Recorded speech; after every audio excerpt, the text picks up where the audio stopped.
pense que vous, en tant que journaliste, vous avez certainement suivi qu'en 2017, il y a une loi qui a été votée pour modifier le code de procédure pénale et permettre les écoutes téléphoniques.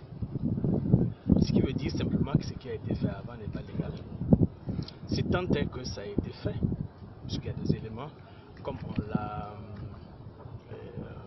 souligné, qui sautent à l'œil, qui interpellent. D'abord, vous avez écouté le procureur dans sa lecture de 2 heures durant. Il n'a donné aucune date, aucune heure, d'aucune écoute supposée. Donc, c'est déjà ça comme interrogation. Ensuite, l'expert qui a été commis, vous l'avez écouté, a été clair que ce qui est présenté comme élément principal à charge contre M. Bassolé n'est pas une écoute téléphonique. Si par la suite il peut conclure que c'est intègre, lui seul pourra expliquer comment il y a telle contradiction, comment cette contradiction peut se faire. Et vous avez également suivi que le même parquet, lorsque le général Gengere passait, a expliqué qu'il ne recevrait pas de preuves dont ils n'ont ni l'origine, ni les tenants, les aboutissants, et en plus ils ont précisé que c'était des copies, ce que le général voulait leur donner. Comment ce parquet-là peut encore accepter de recevoir des écoutes, entre guillemets, dont on ne sait pas d'où ça vient, et qui sont aussi des copies, sans date, sans heure? C'est la grande question. La légalité, j'ai pour coutume de dire que nous, ici, nous ne plaidons pas seulement pour Bassolé. Nous plaidons pour chaque Burkinabé. Parce qu'il n'est pas permis de violer l'intimité. Encore que, en violant l'intimité ainsi, ça n'a aucun effet, aucun bénéfice pour la société. Je comprendrais que pour des écoutes qui auraient été réalisées pour la sécurité de l'État, pour des gens qui veulent attaquer le Burkina Faso, on prenne des dispositions.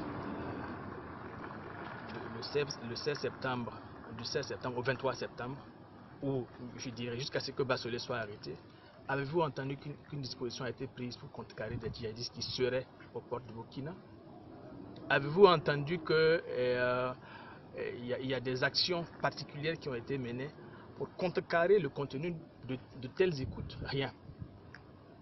Tout ce que nous notons, c'est que le gouvernement, en communiquant le 28 sur la supposée ou l'alléguée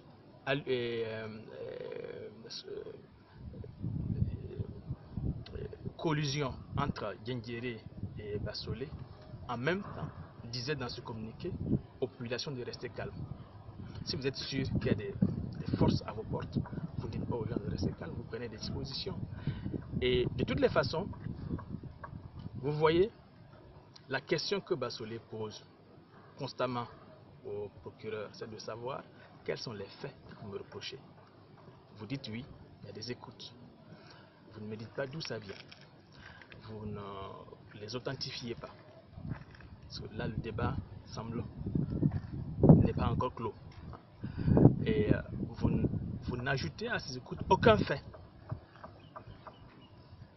Mais à quoi on doit se tenir? À quoi on se tient dans le cadre d'un procès pénal? C'est ça la grande question. Oui. Vous savez, reconnaître avoir conversé avec une personne donnée n'est pas une caution d'aucune écoute ou des écoutes qui sont versées dans le dossier. Lorsque vous prenez, par exemple, il répond au juge en disant oui, j'ai parlé avec M. Soro, mais dans quel cadre? J'ai parlé à M. Soro dans le cadre de la recherche de solutions. Comme d'habitude, lorsqu'il y a des problèmes au Burkina, on échange. Quand vous prenez les écoutes supposées Soro-Bassolé, vous voyez à l'intérieur des éléments qu'on vous a lus, c'est vrai, c'est une lecture, mais vous écoutez l'élément sonore, vous prenez les rapports d'expertise, vous les lisez, vous verrez qu'il y a quelque chose qui ne tourne pas rond. C'est ça la grande question. À partir des écoutes ou à partir de la voix de quelqu'un, on peut faire tout ce qu'on veut, vous le savez.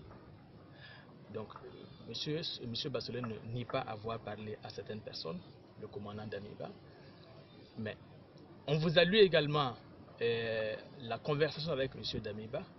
Vous voyez, il n'y a absolument rien d'accablant. Absolument rien d'accablant. Pourquoi on en fait un élément? Et je vous informe que, justement, se fondant sur la communication avec M. Damiba, le commandant Damiba, M. Bassolé a été inculpé pour incitation à commettre des actes contraires au devoir et à la discipline. Cette charge a été simplement abandonnée.